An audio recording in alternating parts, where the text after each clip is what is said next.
Vienas iš kaltininkų šioje painioje istorijoje buvo geležies hidroksidas, šimtmečius plautas ir mažais upeliukais plukdytas nuo Lydos plynaukštės žemyn į pelkes. Kalti ir žmonės, aptikę susidariusius balų rūdos klodus. Būtent žmonės, norėdami perdirbti lengvai išgaunamą balų rūdą, pastatė metalo liejyklą ir daug nesvarstydami užtvanką, padalinusią Ūlą į dvi dalis. Žemiau užtvankos upė, įsivadavusi į spastų, sparčiai garmėjo žemyn, pakeliui grauždama vagą vis gilyn. Taip tęsiasi tol, kol žmonės lydė balų rūdą.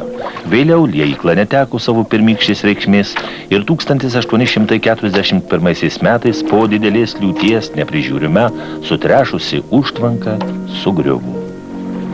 Tai buvo naujo Ūlos gyvenimo pradžia. Upė pašėlusių greičiu ėmė graužtis gilyn ir tolyn į aukštupį. Plokščia Katros ir Ūlos upių vandenskyra nebuvo kliūtis įsisiautėjusiai upiai. Greitai grauždama kelią ir ilgėdama, Ūla pasiekė Katros intakus. Pajutę didesnį nuolydį upelį, pasuko į Ūlą. Išdžiūvo Dubos, beveik išnyko Pelesos ežeras, o jo intakai Pelesa ir Nočia savo vandenis ėmė plukdyti naujai šeimininkiai.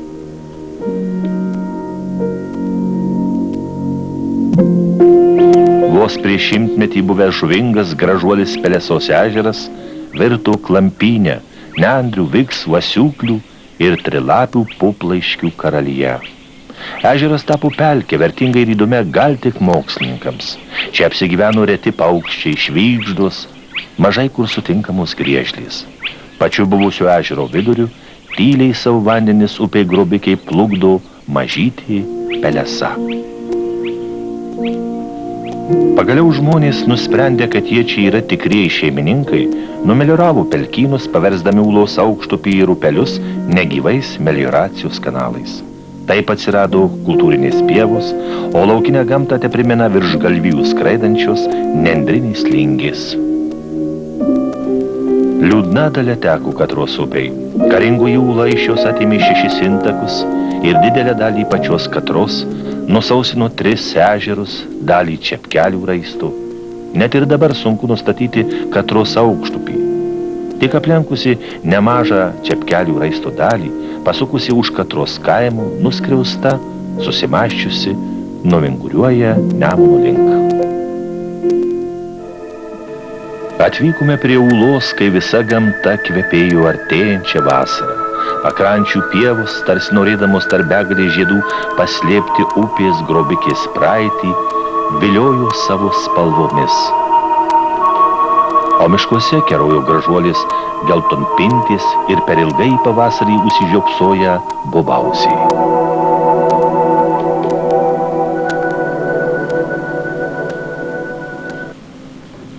Praėjo šiek tiek mažiau nei 100 metų. Buvusi 50 km ilgio maža upelį tapo 85 km ilgio vandeninga upe, surenkančia upeliukų vandenis iš daugiau kaip 2 padidėjusio baseino. Rudnios užtvanka prieš keltą dešimtmečių buvo atstatyta.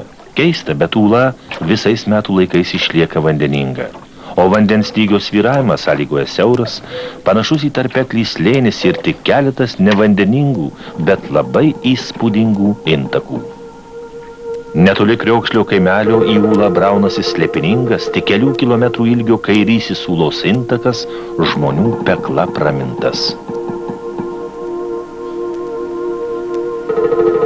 Peklos ištakų reikia ieškoti gerokai aukščiau, net pačiame Čepkelių raiste.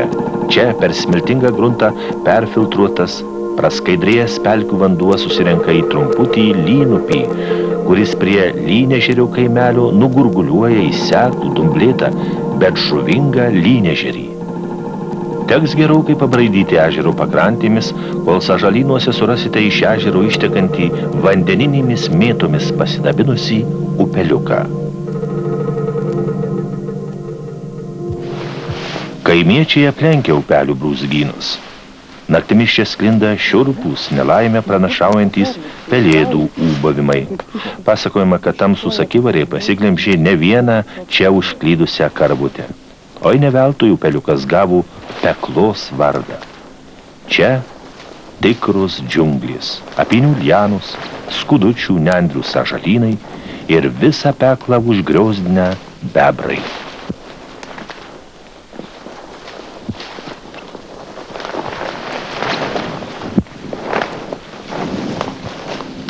Akivarai neišdžiūna, o pats upeliukas sausomis vasaros dienomis nusenka, jo ir taip negausus vanduo nebepasiekia ūlos. Toliau upė teka pro vaizdingus Dzūkijos pušynus. Pakrantės kartas nuo karto pasidabina siauromis, ūlai būdingomis alpinėmis pievelėmis. Pievose negausiai auga juodalksniai ir karklai, bet prie pačios upės, kur daugiau drėgmės, juodalksniai bujoja. Netoli Rudnios ūla ilgai teka šalia vienintelio ūlos ežerėlių ir tik prieš jį tekėdamas staiga susimėto, įsiraizgo, paliečia ežerėlio kraštą ir vėl išteka.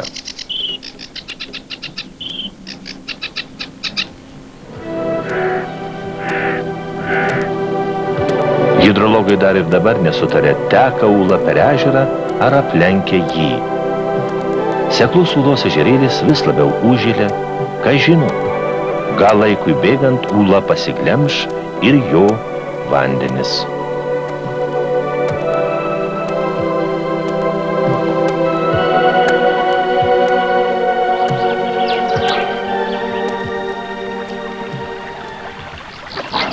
Žmonės seniai priprato prie gulbių, bet ar visi žino, jei jau gulbių šeimyna apsigyveno mažame ežerėlyje, tai retam vandens paukščiui bus suteikta teisė įsikurti šalia. Gulbinas labai aršiai gina savo teritoriją nuo visų neprašytų svečių.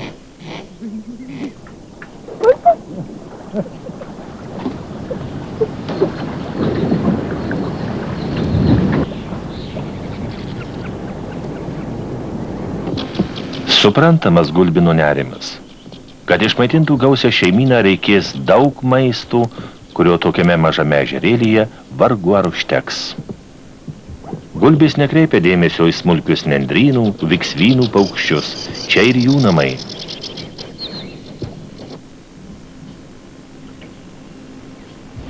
Netoliese pasislėpusi tarp žolių girgsi griežlė, jos beveik neįmanoma pamatyti. O štai ežerinės nendrinukės patinėlis savo teritoriją skelbia, kiek tik įmanoma aukščiau palypėjęs.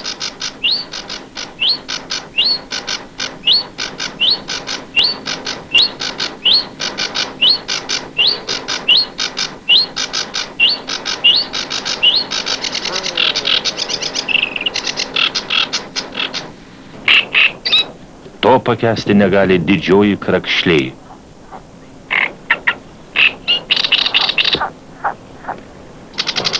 Nendrinukė nepasiduoda. Gal riksmų pažadintas iš lėliukės įsirito laumžirgis? Iš po medžio žievės išlindo vabalas ūsuotis. Paspestuose žabanguose sunerimo voras kryžiuotis. Vakarop ežerėlis nurimo. Tik vienintelė griežlė dar ilgai drumstė vakaro tylą.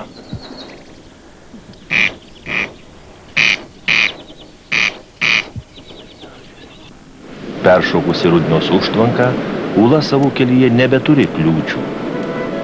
Po pagrobimų pagausėjo upėje vandens, pagyvėjo upės ardomųjų arba sanašaujamųjų veikla. Anksčiau žaliavusios alpinės pievos daug kur buvo užneštos storų smėlio sluoksnių ir tapo nederlingus. Ir dabar upė tęsia ardomąją veiklą. Veržli stovė blaškosi po vagą, vis pasislėpdama po medžių šakomis, grauždama pakrantės. Daugėja išvirtusių medžių. Tokia upe plaukti nepatyrusiems keliautojams sudėtinga.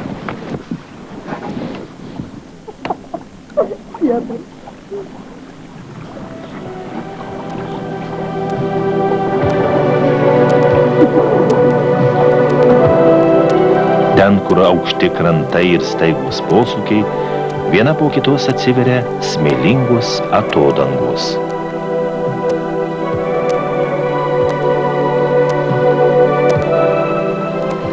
Ties Pauos upės kaimeliu įteka pats ilgiausias Ūlos intakas Uosupis.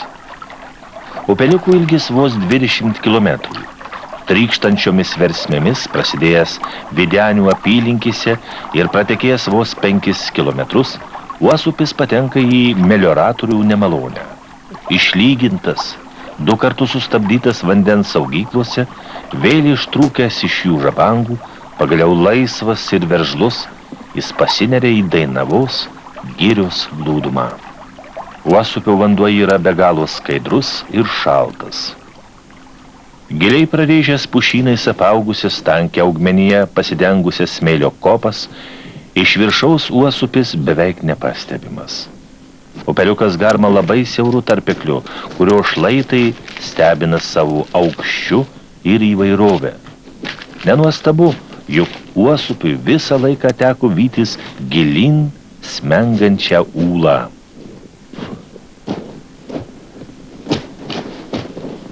Nu va, beveik užlipam.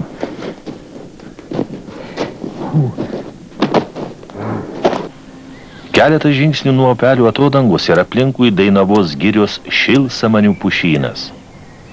Rudeniop, kai nubyra paskutinės smėlynės, čia žemė parausta nuo sirpstančių bruknių.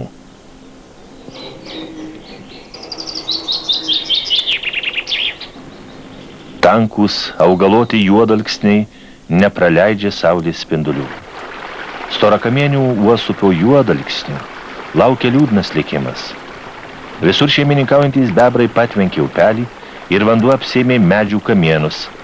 Dabar nacionalinio parko miškininkai turės nuspręsti, kas svarbiau – bebrai ar žaliuojančios Uosupio pakrantės.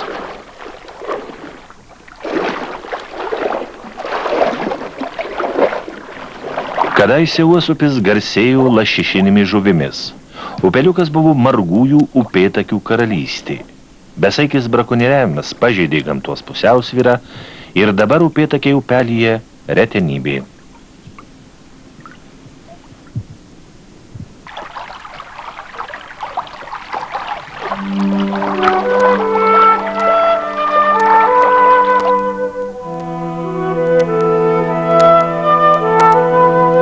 Netoli Santagos, šalia Pauvos upės kaimelio, dešiniajame upelio krante, ramybė dvelkia šviesaus atminimo rašytojo Anzelmo Matučio Dravių muziejus namelis.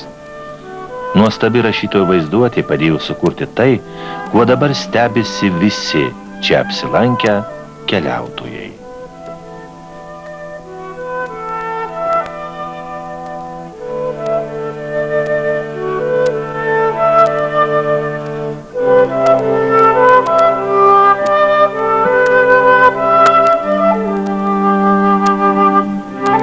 Šiek tiek žemiau Pauvos upės kaimelio, dešiniajame Ūlos krante, laidžioje žemynės kopas apaugusioje girios glūdumoje pasislėpęs mažytis, paslaptingas Povilnio raistelis.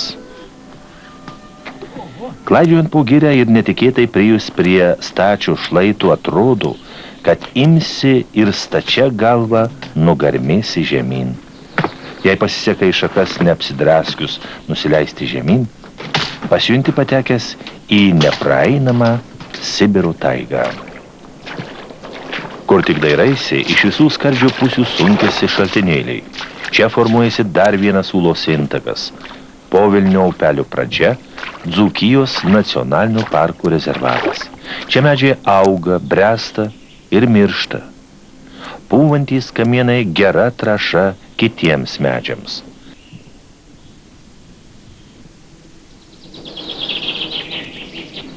Sutrešusio kamieno vietoje įsitvirtino drėgmę mėgstančių blužnepaparčių kupstai. Auga miškiniai žliugiai. Šaltinėlių pakraščius dabina mažoji plūdena ir kiti švarų ir šaltą vandenį mėgstantys augalai. Nuo šlaitų čiurlenančių pokšnių begalės ir ne taip paprasta surasti prasidedančio upelio vagą. Nieko čia nėra. Normaliai ten tai klimpo į vaikį čia. Nu ką, pažiūrėk. Nu ką čia. Palankinis vaikas.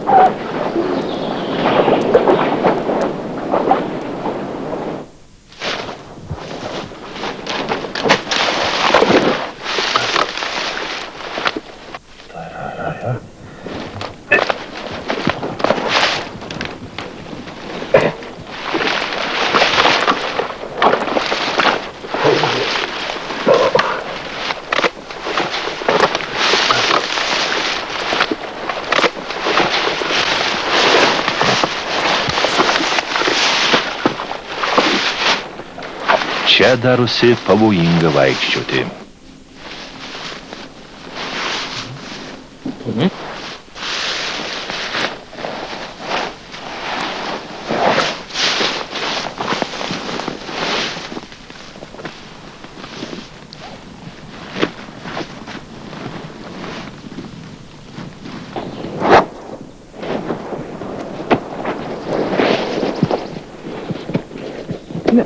Nepraeisim toliau. Nepraeisim? Ne, ką tu, Sukam į žiūrėk, ten. tugi supasi kaip... Einam į ten. Einam geriau čia. Lynežerio ir Kašėtų kaimo gyventojai nuo seno įpratę apie keistą raistelį, kalbėti slėpiningai ir net su baime. Zervynų kaimo senoliai pasakoja apie ežerėlėje gyvenančias siaubingas velnių žuvis ir priduria, kad naktimis čia siautėja patys velniai. O netoli ežerėlių, povilnės upelyje, paslėpti užkeikti pinigai ir vargas tam drąsuoliui, kuris bandys jų ieškoti. Jei slėnio dugne neižengiami alksnynai, drebulynai, tai šlaituose eglynų džiunglės, drėgmė ir puvėsiais persisunkia kiškeko puščiai. Tokių paslaptingų peliukų šlaituose lizdelius suka net už žvirblį mažesnis paukštelis liepsnelį.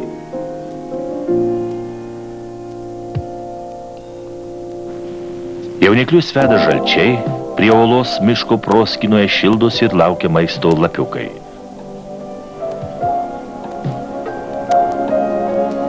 Šlaito viršuje, nenujausdamas artėjančios nelaimės, pupsė ežiukas.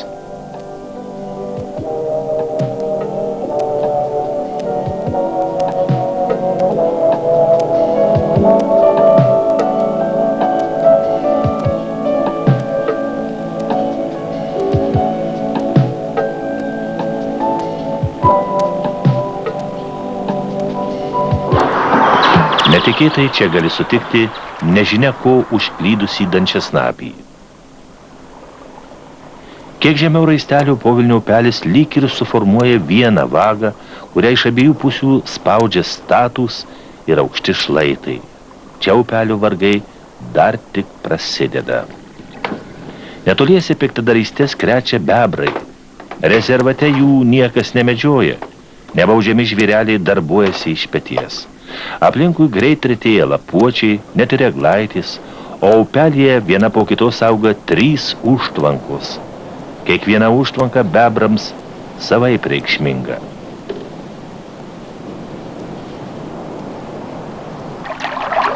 Pabėgęs iš bebrų nelaisvės, pačioje kelio pabaigoje upelis nuvingiuoja pievomis ir prie Zervynų paslaptingai dingsta Ūlos vandenyse.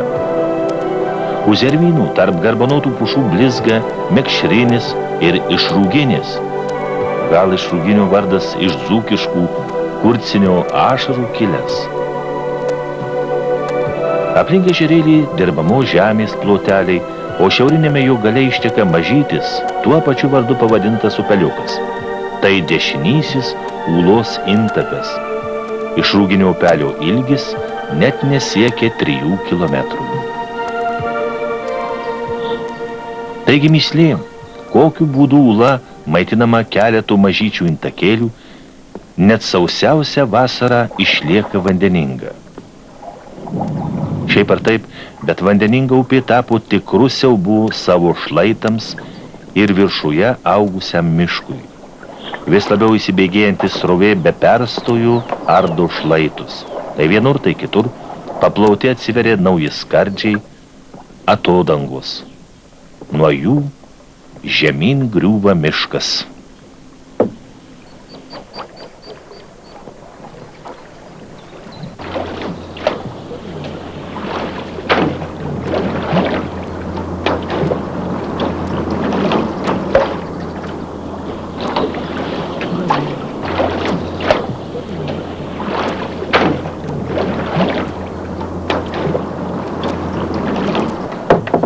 Į upę suvirtę medžiai užtveria kelią pačiai upiai.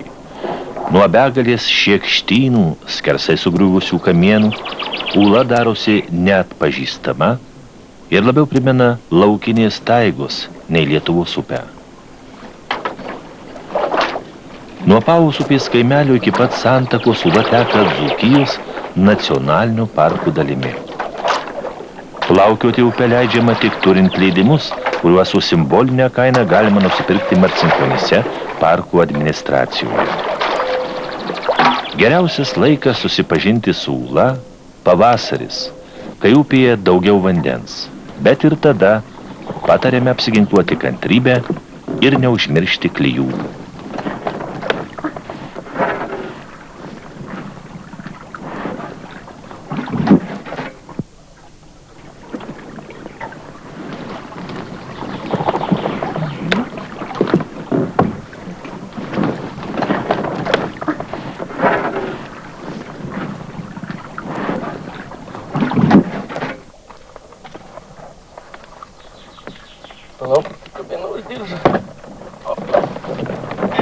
Gerai.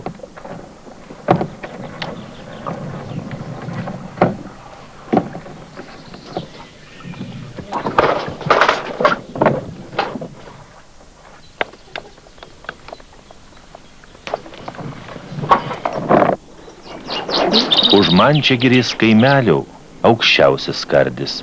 Jis ne tik įspūdingiausias, bet ir pavojingiausias. Plaunamas upės skardis nenumaldomai artėja prie kelių, vedančio į Žiūrų kaimelį. Kairėje upės pusėje vaizdingoje Beržo pievoje iš juodų žemės gelmių paslaptingai kunkuliuoja mistinė versmė. Tai garsioji Ūlos akis. Dar ir dabar žmonės tiki versmės vandens gydomąją gale, nors geologai tyrę šaltinį jokių gydomųjų savybių nerado. Paprastas ir pats versmės atsiradimas. Tiesiog gruntinio vandens perteklius atrado lengviausią kelią į paviršių. Tokie gruntiniai vandenys maitina visus kaimo šulinius. Ūlos akis pati didžiausia ir įspūdingiausia visoje Dzūkijoje, o ištekantis upeliukas pats trumpiausias Ūlos intakėlis. Iki Ūlos jis teka vos 100 metrų. Senvagės brūzgynuose siūbuoja remezos lizdelis. Parke tai retas paukštelis.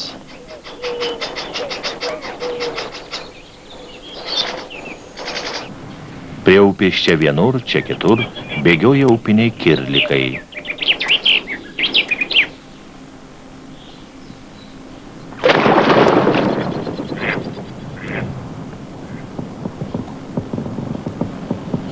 Ūlos akis atskleidžia dar vieną paslaptį – Ūlos vandeningumų priežastį. Nemažyčiai intakai, o begalį pakrantėse atsivėrusių šaltinių ir povandeninių versmių suteikia upei veržlumų. Tai patvirtina Ūlos vandens vėsumas. Pastebimai keičiasi ir kliūtys.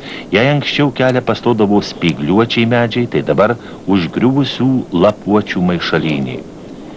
Reiškia upėje, paplaudama pakrantėje augančius medžius, ardo pačios suneštas salpines pievas.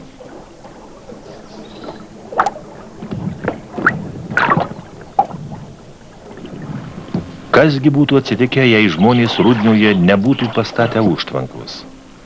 Geologų nuomonė vienareikšmė. Ūla vis tiek būtų tapusi grobike. Tik šis procesas užsitęstų šimtmečius. Gal tada upė netaip audringai būtų keitusi savo slėnį.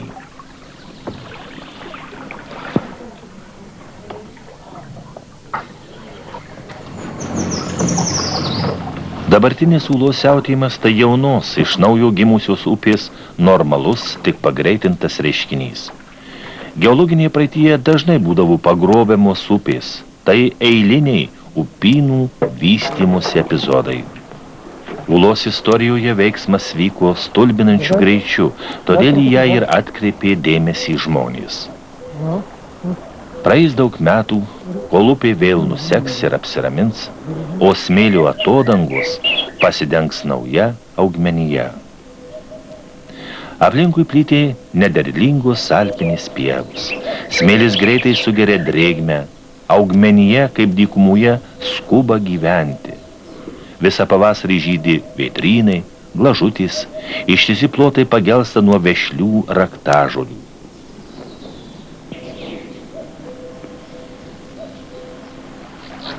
Paskutiniai upės kilometrai.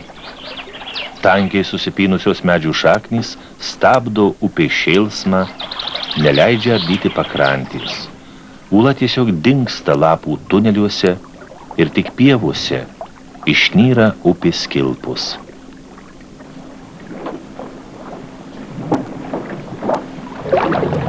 Vienintelė rėva ties Paulių kaimeliu. Čia upė priversta peršokti kelyje pasitaikiusią kietesnio grunto kliūtį. Tokia tad paini, gražiosios grobikės istorija, kurią mums papasakojo žmonės ir pati gamta. Ūlos ir Merkio santaka kitos istorijos pradžia. Gal ir jūs, lankydamėsi prie Ūlos, sužinosite didelių ir mažyčių paslapčių. Pavyzdžiui, kodėl vasarą upės vanduo drumstas ir neskaidrus.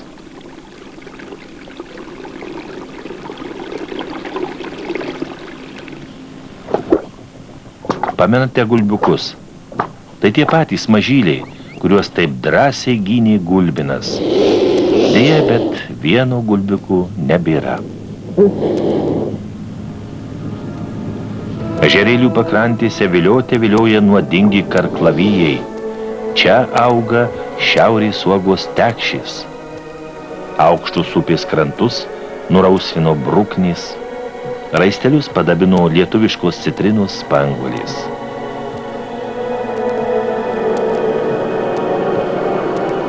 Keisti, į musmires panašus, bet labai skanūs grybai žvynabudės.